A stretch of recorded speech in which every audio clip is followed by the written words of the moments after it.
You can bet in a heartbeat that I make quality videos.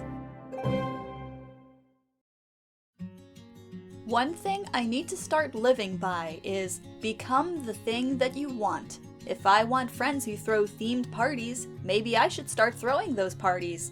If I want someone who writes me love letters, maybe I should start writing letters for the people I love. If I want to hang out at museums and pretty cafes, maybe I should invite my friends to these places. And maybe even then, I won't find the kind of people I want to be around, but then I would have become the exact person I want to be around. And maybe that's good enough.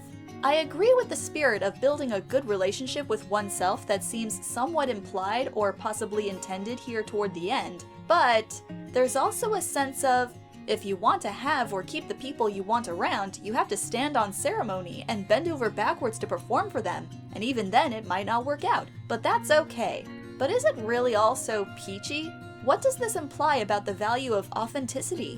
What about the heartbreak of repeat rejections, or getting used and discarded for all that performance? No one should be expected to just let it all slide off of them. No one is made of stone. The way I see it, the right people for me would be those who do not require a performance, and from whom I require no performance. I don't want to be seen or see others as a package of fun services that require the continuous wearing of masks to maintain. If someone requires me to stand on ceremony, my first instinct is to put a good amount of emotional, if not physical, distance between myself and that person.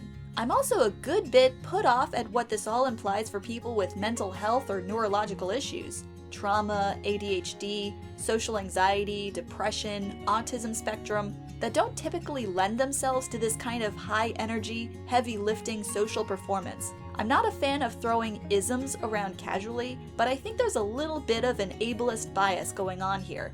Sure, there are healthier iterations of yourself you might try to realize, but forcing anything that's outside of your values and what you genuinely desire to bring to a relationship's table is essentially a lie. Perhaps it's better to start with examining why you want who or what you want, and asking if becoming that kind of person is even compatible with who you genuinely are.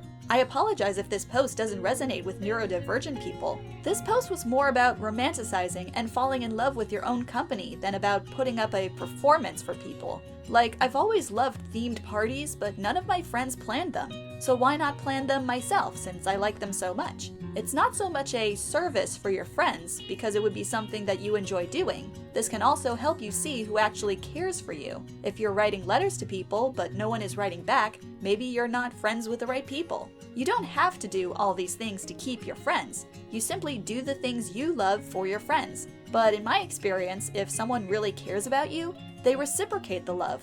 Thank you for clarifying. I appreciate it. I somewhat suspected this was your intent, but it was too easy for me to see how it might be taken the wrong way, and I've just seen way too much bad mental health advice spun up with a cheery attitude to make it look benign, so that's unfortunately where my mind went. But those individuals don't tend to be interested in clarifying, and are also usually quite condescending if directly questioned. I also want to apologize if my reaction was a bit on the strong side.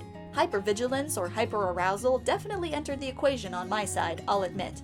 Actually, thank you for pointing it out. Awareness and understanding other perspectives is very important to me, so if I've said something wrong or offensive, I definitely want to know.